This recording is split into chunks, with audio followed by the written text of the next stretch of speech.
Doctor Edwin Aispurúa, él es coordinador nacional para la tuberculosis, una enfermedad que la verdad es que uno la relaciona con pobreza y con hambre, pero me dice que no, que ya es una enfermedad que puede tocar a cualquiera. Bienvenido, doctor. Gracias. Sí, definitivamente siempre se ha tenido la percepción o el conocimiento de que es debido a lo que es la pobreza o el estado nutricional del paciente. Pero en sí, hoy en día hay otros factores de riesgo para adquirir la tuberculosis y es un paciente inmunosuprimido. Entre ellos está la diabetes. La diabetes, una persona diabética ya tiene un factor de riesgo para desarrollar la tuberculosis una vez esté infectado. O sea, primero uno se infecta y luego desarrolla lo que es la tuberculosis. Hay otros pacientes con factores de riesgo, como lo es los pacientes con el VIH o el SIDA, que son más propensos a desarrollar lo que es la tuberculosis. Es una enfermedad pulmonar. Es una enfermedad pulmonar. Lo que uno escupe de sangre es... O sea, lo que es la bacteria o el bacilo de Koch se aloja en lo que son los alvéolos y ahí queda. Pero uno cuando cae en una inmunosupresión, ya sea diabetes, ya sea...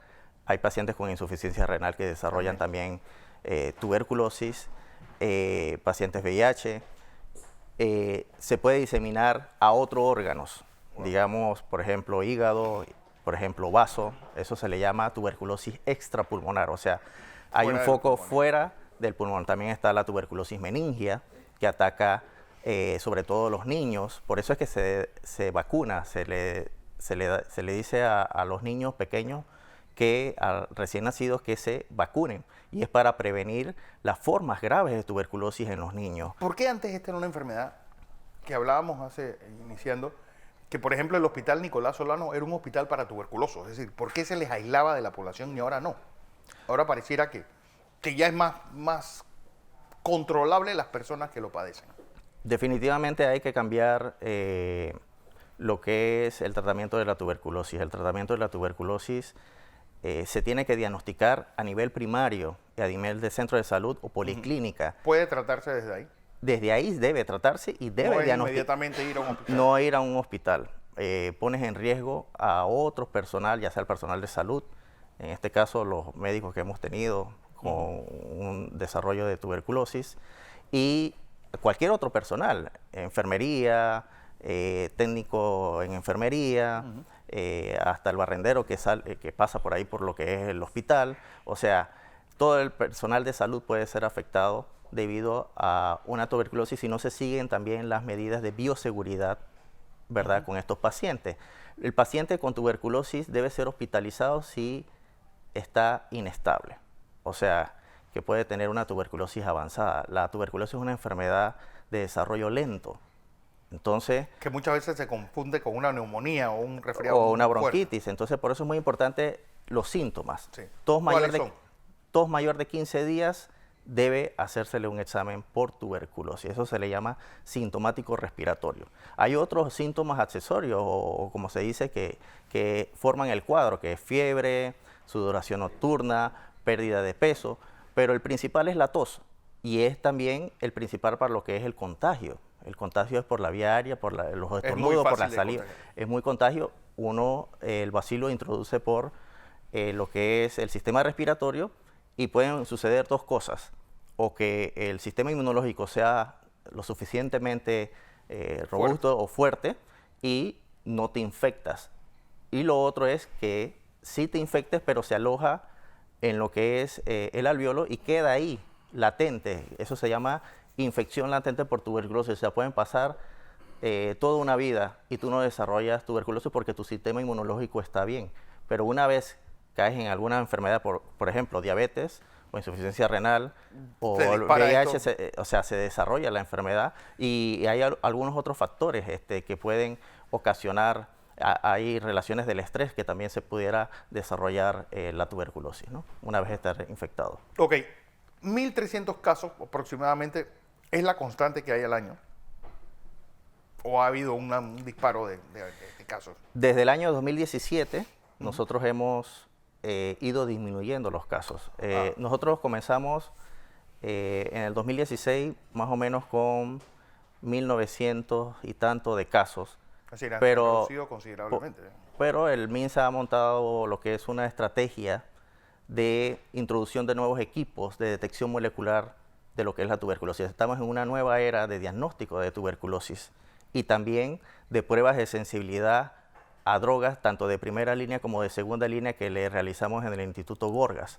O sea, nosotros en nuestro país, al mejorar lo que es el diagnóstico con este equipo, nosotros también sabemos la sensibilidad a las drogas de primera línea y drogas de segunda línea también en el caso de que el paciente sea diagnosticado con una resistencia a rifampicina, que se le llama paciente ya sea drogoresistente o algunas otras drogas. Entonces, estos pacientes son más difíciles de tratar. Nosotros hemos manejado cifras, por ejemplo, de pacientes sensibles en general, como te he mencionado, de 1.900, 1.800 casos en el 2018, y este año probablemente cerremos con mucho menos casos, que sean aproximadamente 1.500 Pero casos. sí es una enfermedad endémica en Panamá. Es decir, vamos a tener siempre casos de tuberculosis. Bueno, nosotros vamos hacia una... Erradicación. Exactamente, una erradicación al año 2035. Se habla de la estrategia Fin a la Tuberculosis, que es algo a nivel global. Seguimos algunos lineamientos de la OMS, de la Organización Mundial de la Salud, y lo que buscamos inmediatamente, tenemos metas establecidas, digamos, para el año 2020, disminuir la tasa de incidencia de tuberculosis en un 50%, y sobre todo la mortalidad. Nosotros hemos mejorado bastante. ¿Cuántas personas mueren al año en tuberculosis? Nosotros registramos aproximadamente de 190 a 200 personas por año muertas por tuberculosis. Nosotros estamos tratando de disminuir eso, y eso lo hacemos es diciéndole a las personas que busquen el diagnóstico rápidamente e inicien el tratamiento. Básicamente, tos recurrente más de 15 días, fiebre, sudoración y pérdida de peso. Esos son los 4 síntomas de la Si tuberculosis. usted tiene eso, vaya a un centro de salud y ahí le van a decir. Y sobre todo la tos, o sea, tos que no mejora, que tienes 15 Pero días. la tos seca o la tos con flema. Puede ser seca o puede ser con flema, Flemática. porque de ahí es donde se va a tomar la muestra para hacerle los exámenes, ya sea de baciloscopía, ya sea del equipo de detección molecular, o el cultivo, que todavía sigue siendo la prueba. Los de dos ahora. doctores contagiados están estables. Sí, ahorita ellos han comenzado lo que es el tratamiento. Y, ¿Cómo se contagiaron? bueno, es difícil determinar cuál fue el caso. ¿Eran residentes o internos? Son residentes. Son residentes en el Hospital Santo Tomás. Y bueno, nosotros no es la primera vez que tenemos funcionarios de salud como con el diagnóstico de tuberculosis. O sea, nosotros hemos venido durante los últimos años tenido su par de diagnósticos en funcionarios de salud, y por eso incitamos a que o recomendamos de que se sigan las medidas de bioseguridad, Claro. tanto del personal de salud como del propio paciente, porque el propio paciente también, cada día que va a buscar tratamiento, porque este es un tratamiento estrictamente supervisado, todos los días tiene que ir al centro de salud Wow. y tiene que ir con una mascarilla, porque una vez que llega a lo que son las salas de espera, no puede estar tosiendo y contagiando a los demás, ¿no? Bueno, doctor, feliz año. Feliz Qué buena año. misión esa de la reducción de una enfermedad que estaba asociada antes a casi una muerte segura y a la pobreza y a pobreza extrema. Sí, hoy existen, ya le digo, otros factores que a cualquiera nos puede No puede contagiar. contagiar. Bueno, así es. Edwin Espurúa, es médico de esta erradicación. 2035 es la fecha. 2035 con metas muy puntuales al año 2020 y 2025 de reducción sustancial de los casos, y creo que vamos encaminados, Panamá está encaminado a ir disminuyendo. Digamos, este año cerramos con menos casos que el año anterior, y también en drogoresistencia. Nosotros manejamos casi 60 casos de multidrogoresistencias a nivel nacional, y este año probablemente cerremos con unos 40. Bueno, así esperamos.